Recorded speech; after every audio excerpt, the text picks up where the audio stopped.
नमस्कार विद्यार्थियों, मैं दिन पारिक स्वागत करता हूं आपका जी के बाई डी के चैनल पर। विद्यार्थियों, आज जो टॉपिक बच गया था अपना, उस पर चर्चा करेंगे।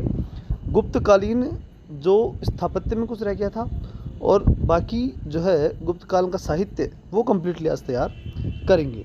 चलिए शुरू करते हैं। पहला प्रश्न अपने सामने है, गुप्तकालीन कला के संबंध में कौन सा तथ्य गलत है। पहला ऑप्शन है, श्री गुप्त ने चीनी बौद्ध यात्रियों के लिए मृगशिखा वन मंदिर का निर्माण करवाया। ठीक है, ये बिल्कुल सही है। श्री गुप्त इस वंश के संस्थापक थे। इन्होंने जो चीनी बौद्ध यात्रियों के लिए मृगशिखा वन मंदिर का निर्माण करवाया था। याद रखिए, एक बात हमने पहले पढ़ी थी, और वो क्या पढ़ी थी कि किट्टी श्रीमेघा, जो कि श्रीलंका के राजा थे, उन्होंने श्रीलंका के बौद्ध यात्रियों के लिए गया के अंदर बौद्ध विहार का निर्माण करवाया था। तो वहाँ के राजा थे, वहाँ के ही अनुयायी थे, उनके लिए मंदिर बनवाया था। लेकिन यहाँ जब हम श्रीगुप्त की बात करते हैं, तो श्रीगुप्त यहाँ का राजा था और चीन के बौद्ध यात्रियों के लिए उसने मंदिर बनवाया था। ठीक है, ये बात आपको ध्यान रखनी है। फिर दूसरी बात, भास्कराचार्य गुप्तकालीन गणितज्ञ थे। बिल्कुल, भास्कराचार्य क्या थे? गुप्तकाल के गणितज्ञ थे, गणित के विशेषज्ञ थे। गणित का उनको बहुत अच्छा अनुमान जो था, या अच्छा कह सकते हैं नॉलेज जो है, वो उनको था। किसको? भास्कराचार्य को। ये गुप्तकाल के थे, बिल्कुल सही है। तो भास्कर यानी सूर्य उगते ही गणित पढ़नी है, ऐसा आपको ध्यान रखना है। फिर बात आती है मंदसौर प्रशस्ति की रचना कुमारगुप्त ने की।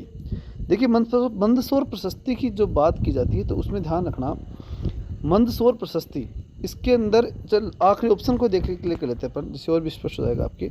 मंदसौर प्रशस्ति की रचना वत्स भट्टी है। ये क्या है? ये वत्स भट्टी नामक जो व्यक्ति था ना, इसने इसकी रचना की। और ये वत्स भट्टी कुमारगुप्त के दरबार में, किसके दरबार में? कुमारगुप्त के दरबार में था। मतलब मंदसौर प्रशस्ति की रचना कुमारगुप्त ने नहीं की, बल्कि मंदसौर प्रशस्ति की रचना तो वत्स भट्टी ने ही की थी, और वो वत्स भट्टी कुमारगुप्त के दरबार में रहता था। इस बात को आपको ध्यान रखना है। तो इस प्रकार ये ऑप्शन अपना क्या हो गया? ये तथ्य गलत हो गया और ऑप्शन के रूप में ये सही हो गया। ठीक है, श्रीगुप्त ने जो किया वो समझ में आ गया। भास्कराचार्य गणितज्ञ थे, और मंदसौर प्रशस्ति की रचना किसने की थी? वत्स भट्टी ने की थी, जो कुमारगुप्त के दरबार में रहता था। ठीक है, चलिए अगला क्वेश्चन है, गुप्तकालीन कला के संबंध में कौन सा तथ्य गलत है। उदयगिरी की वराह मूर्ति विदिशा मध्य प्रदेश के अंदर थी। ठीक है ना, तो ये बिल्कुल सही है। इसको ऐसे याद रखेंगे कि उदयगिरी, उदय हुआ, ठीक है ना, विदिशा, सूर्य किसी न किसी दिशा से, यानी पूर्व दिशा से उदय होता है। तो दिशा शब्द को तो किससे जोड़ लेना? उदय होने से, कि दिशा से उदय होता है। ठीक है, वराह मूर्ति, वराह मूर्ति थी उदयगिरी में। कौन सी मूर्ति? वराह की मूर्ति। ठीक है ना, इसको कैसे याद रखोगे? विदिशा का वह और वराह का भी वह। ठीक है ना, विदिशा से जोड़ लेना इसको। विदिशा में वराह की मूर्ति थी। ठीक है ना, और उदयगिरी, उदयगिरी स्थान था जो है, मतलब सीधी सी बात है, मध्य प्रदेश में जाएंगे तो विदिशा, और विदिशा में स्थान कौन सा? उदयगिरी। और वहाँ पर कौन सी मूर्ति? वराह की मूर्ति। ये मूर्ति कब की थी? गुप्त काल की, और बड़ी प्रसिद्ध मूर्ति थी। ये फैक्ट बिल्कुल सही हो गया। दूसरा, सारनाथ की बैठी मूर्ति। देखिए, सारनाथ यानी ज्ञान देना, सार देना। बुद्ध ने जो ज्ञान दिया था, ज्ञान देने को ही सारनाथ, सार कहा गया। और उस स्थान को, जो पहले सारनाथ नहीं था, पहले ऋषिपत्तनम था। ये क्या था? ऋषिपत्तनम। तो ऋषिपत्तनम के अंदर बैठ करके जब बुद्ध ने ज्ञान दिया था, तो वो क्या बन गया था? सार बन गया था, सारनाथ बन गया था। कहने का मतलब ये बात समझिए कि उस स्थान का नाम ही सारनाथ हो गया। अब वहाँ उसने जब ज्ञान दिया, तो निश्चित रूप से बैठ करके देगा, तो मूर्ति बुद्ध की कैसी होगी? यहाँ पर बैठी मूर्ति होगी। और उस बात को सार देने को क्या कहा गया था? धर्म चक्र प्रवर्तन कहा गया था। तो मुद्रा कैसी कहलाई? धर्म चक्र प्रवर्तन की मुद्रा कहलाई। और ये सारनाथ कहाँ पड़ता है? मध्य प्रदेश में, क्योंकि ज्ञान हमेशा मध्य से, आत्मा के मध्य से उदय होता है। कौन? सार यानी ज्ञान। ठीक है ना, तो सारनाथ मध्य प्रदेश में स्थित है। अगला है मथुरा की बैठी मूर्ति। देखिए, मथुरा में श्री कृष्ण का नेचर था खड़े होकर के नृत्य करना या खड़े रहना। चंचल थे तो खड़े रहने थे, बैठने पे विश्वास कम करते थे। तो इस बात को बुद्ध से जोड़ लेना, क्योंकि मूर्तियाँ किसकी बात कर रहे हैं? बुद्ध की मूर्तियों की। तो मथुरा में बैठी हुई जब कृष्ण की खड़ी हुई मूर्ति, तो निश्चित रूप से मथुरा के अंदर जो बुद्ध की मूर्ति होगी, वो भी कैसी होगी? खड़ी ही होगी। तो बैठी मूर्ति नहीं हो सकती, पहली बात। भारत की सुंदरतम मूर्ति, ध्यान रखना, खड़ी मूर्ति थी बुद्ध की, और सुंदरतम मूर्ति थी। ये बहुत ही महत्वपूर्ण फैक्ट है। मथुरा के अंदर बुद्ध की खड़ी मूर्ति थी, बैठी नहीं थी, खड़ी थी, और वो भारत की सबसे सुंदरतम मूर्ति थी। और ये उत्तर प्रदेश, मथुरा कहाँ पड़ता है? उत्तर प्रदेश में।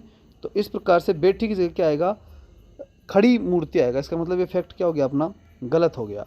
अगला सुल्तानगंज भागलपुर, सुल्तान भागता है बिहार में, ये बिल्कुल सही है। सुल्तान तो तभी सुल्तान बना रहेगा जब भागेगा, अगर बैठ जाएगा तो कहेगा सुल्तान, फिर उसे कोई सुल्तान नहीं मानेगा। और सुल्तानगंज भागलपुर बिहार के अंदर 7 फुट की मूर्ति, खड़ी मूर्ति, अब खड़ा होगा तो भागेगा, तो निश्चित रूप से भागलपुर के अंदर खड़ी मूर्ति होगी। और सुल्तानगंज के अंदर है, किसकी है? बुद्ध की, तो ये बात भी सही है। तो यहाँ फैक्ट कौन सा हो गया? सी फैक्ट जो है वो गलत हो गया और ये हमारे उत्तर के रूप में सही हो गया। गुप्त काल में पाटलिपुत्र, वल्लभी, उज्जैनी, मथुरा, काशी किसके लिए प्रसिद्ध थे? तो देखिए सीधी सी बात है, इसमें इसको ऐसे याद रख सकते हो आप कि पार्टी, और वो भी पार्टी लेकर के क्या? बल्लभ, ठीक है ना, पार्टी लोगे बल्लभ जलाओगे। पढ़ने के लिए पार्टी लेते थे बच्चे पहले, आजकल तो थोड़ा डिजिटल युग आ गया, या फिर कॉपी किताब मान लो, कम लेते हैं, लेकिन पार्टी होती थी और बल्लभ जलाया जाता था। और मथुरा काशी जो है वहाँ पर विशेष रूप से पढ़ाई का काम था उस समय। और उज्जैनी, ठीक है ना, ये आपको याद रखना है कि जैनी भी इसके अंदर प्रमुख रूप से भाग लेते थे पढ़ाई में। तो पाटलिपुत्र, वल्लभी, उज्जैनी, मथुरा और काशी ये सब शिक्षा के प्रमुख केंद्र माने गए हैं, ठीक है ना। अगला क्वेश्चन है, गुप्तकालीन नवरत्नों के रूप में कौन प्रसिद्ध थे? अब इनको भी ढंग से याद कर लेना। देखो गुप्तकालीन नवरत्नों की बात करें ना, तो इसके अंदर ये डी ऑप्शन है, इसको कैंसिल कर दो एक बार, क्योंकि ये बिल्कुल भी नहीं है, ठीक है ना। हरिशण और वत्सवट्टी क्या नहीं थे? नवरत्न नहीं थे। अब प्रश्न ये नहीं है, प्रश्न ये है हमारे को कि ये याद रखने हैं, ये एग्जाम में आएंगे, इनमें से कोई सा पूछा सकता है। तो याद रखने के लिए मैं ट्रिक बता रहा हूँ, ध्यान से सुनना। देखो कालिदास, काला, धनवंतरी यानी धन, काला धन, घट कर पर यानी गड़े में डाला, काला धन गड़े में डाला, ठीक। किसने डाला? अमर सिंह ने, ठीक।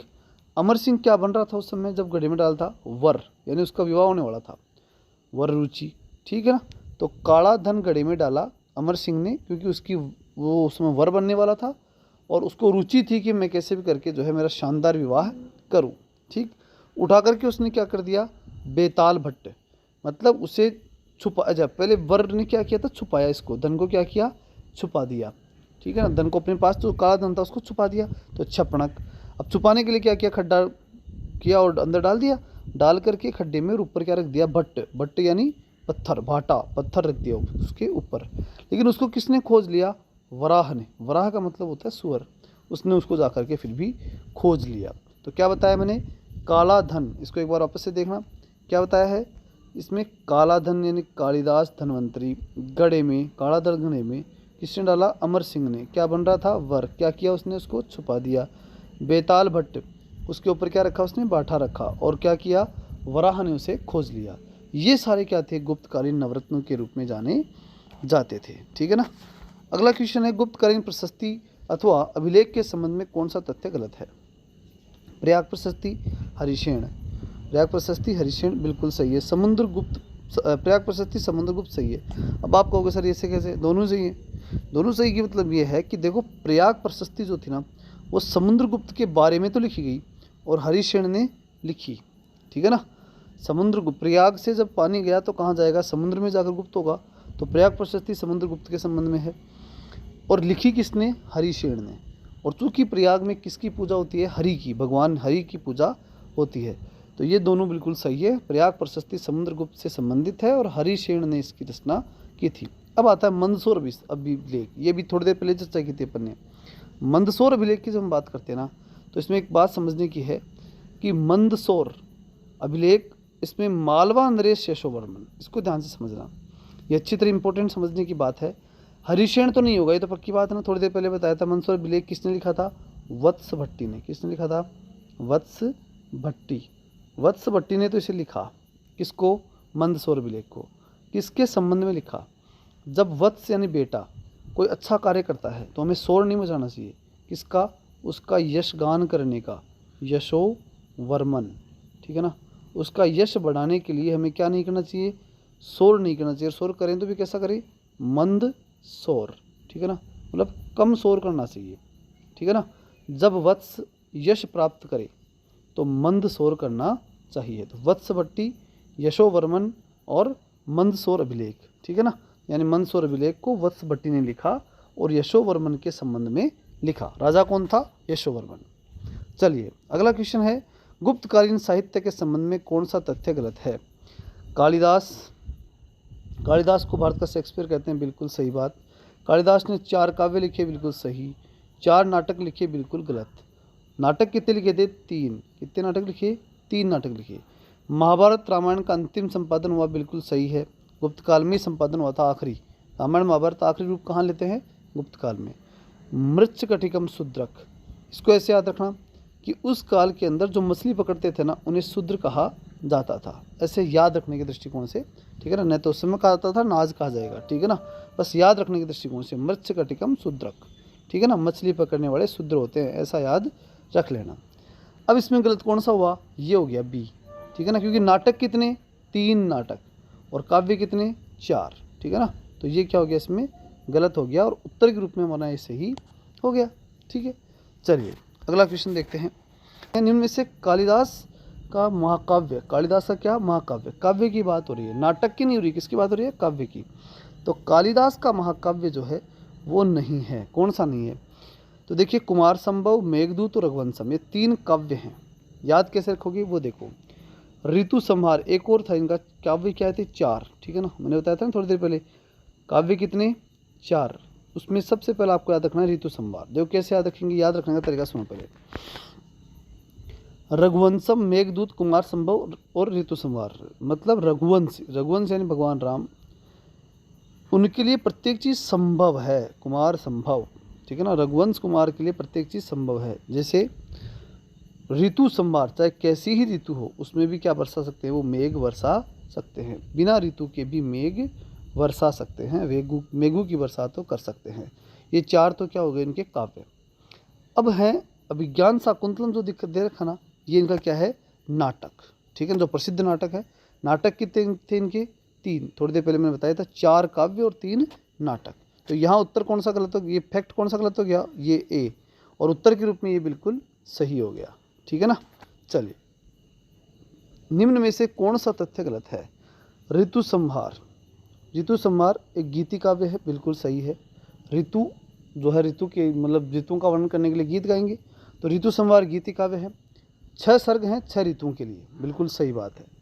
कुमार संभव 17 सर्ग हैं, कुमार संभव में कितने? 17 सर्ग, और उसमें शिव पुराण और विष्णु पुराण, ये 2 पुराण जो है ना, इनके ऊपर बेसिस है इसका, मतलब इन दोनों पर ही आधारित है। कौन? कुमार संभव। जो कुमार संभव में लिखा हुआ या तो शिव पुराण का था या फिर विष्णु पुराण से उठाया गया है, ठीक है ना। इस प्रकार से कुमार संभव महाकाव्य जो है वो लिखा गया, और उसमें कितने सर्ग हैं? 17 सर्ग है, ये बात बिल्कुल सही है। रघुवंशम महाकाव्य में 19 सर्ग, बिल्कुल 19 है सर्ग तो, लेकिन 19 राजाओं का वर्णन है, ये गलत बात है। राजाओं का 31 राजाओं का वर्णन है। कितने राजाओं का? 31 राजाओं का उल्लेख इसमें किया गया है। मेघदूत खंड काव्य है। मेघ कैसे होते हैं? खंड में, टुकड़ों में बटे हुए रहते हैं, तो बिल्कुल सही है। विश्व के साहित्य जगत में अद्वितीय काव्य है ये। क्या है? अद्वितीय काव्य, ठीक है। मेघदूत एक ऐसा काव्य है जो विश्व के साहित्य जगत में अद्वितीय है, ठीक है ना।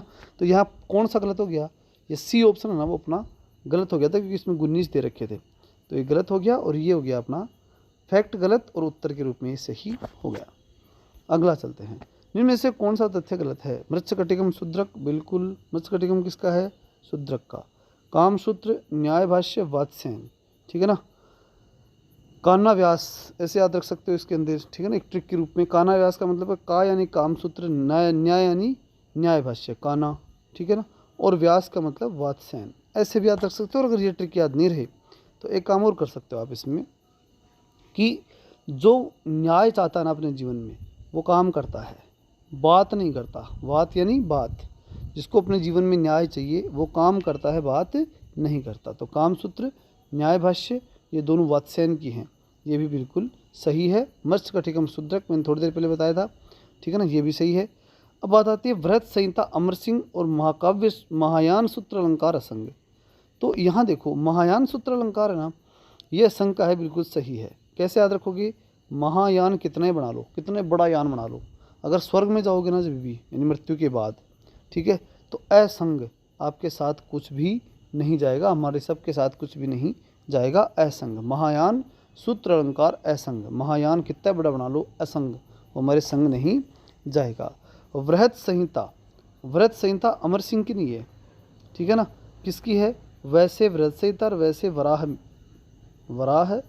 मिहिर, ठीक है ना, वराह मिहिर की क्या है? वृहत संहिता, ठीक है ना। ये याद रख लेना। वैसे वराहमिहिर, वैसे वृहत संहिता, जय जाएगा याद। तो यह गलत कौन सा हो गया, ये गलत हो गया और उत्तर के रूप में सही हो गया। अगला क्वेश्चन है, निम्न में से कौन सा तथ्य गलत है। अमरकोश अमर सिंह का, बिल्कुल सही। हितोपदेश नारायण का, ठीक है, नारायण हमेशा क्या करेंगे, प्रत्येक व्यक्ति का हित करते हैं, तो ये बात भी सही है। फिर नीतिसार महावीराचार्य, बिल्कुल गलत है। नीतिसार है ना, नीति, ये कामांदक की है, किसकी है, कामांदक, ठीक है ना, कामांदक। कोई व्यक्ति अगर मंद काम करता है, काम और मंदक, कामांदक, तो नीति नियमानुसार वो सही नहीं है। नीति सार, उसका नीति का जो सार है वो निकल जाता है, सार वाली बात कंप्लीट हो जाती है, सार उसे प्राप्त नहीं हो पाता, नीति सार, ठीक है ना। काम लेट करेगा, लेट क्लास में पहुंचेगा तो पढ़ेगा कहाँ से, तो सार तो निकल गया, तो नीति सार, ठीक है ना, कामांदक का नीति सार, याद रह जाएगा। चलिए, और गणित सार संग्रह महावीर, महावीर जी है ना, वो गणित पढ़ाते हैं, महावीर गणित, गणित वाले महावीर ही होते हैं, हर किसी को कहाँ आती है गणित, वो तो महावीर ही हुआ करते हैं। तो गणित सार संग्रह महावीराचार्य, ये बिल्कुल सही है। तो नीति सार वाला फैक्ट जो था वो अपना गलत हो गया, कि नीति सार के लेखक कौन है, कामांदक, और ये उत्तर के रूप में सही हो गया। अगला क्वेश्चन है, स्वप्न वासव दत्ता, चारुदत्त, अरुभंग, प्रतिज्ञा योगांतरायण किसकी रचनाएं हैं। देखो इसको कैसे याद रखोगे, स्वप्न ना, स्वप्न का हमेशा क्या होता है, आभास, तो पहले तो यही याद रखो, अगली बात बाद में करेंगे। स्वप्न में आभास होता है, अब किसका आभास करेंगे। देखिए एक व्यक्ति था जो खाना ज़्यादा खाता था, जिसको बोलेंगे चारू, चरने वाला, ठीक है ना। उसने प्रतिज्ञा की थी कि मैं आज कम चरूँगा, प्रतिज्ञा योगंधरायण, ठीक है ना, प्रतिज्ञा का योग बनाया था उसने, ठीक है, कि मैं कम खाऊंगा। लेकिन जैसे ही भोजन दिखा, उसकी प्रतिज्ञा क्या हो गई, भंग हो गई, उरु भंग, ठीक है ना, वो भंग हो गई और उसको भोजन का आभास पूरा पूरा हो गया, मतलब भास, ठीक है ना। तो स्वप्न वासुता, चारुदत्त, उरुभंग, प्रतिज्ञा योगेंद्रायण, ये किसकी किताबें हैं, भास की किताबें हैं, ठीक है ना।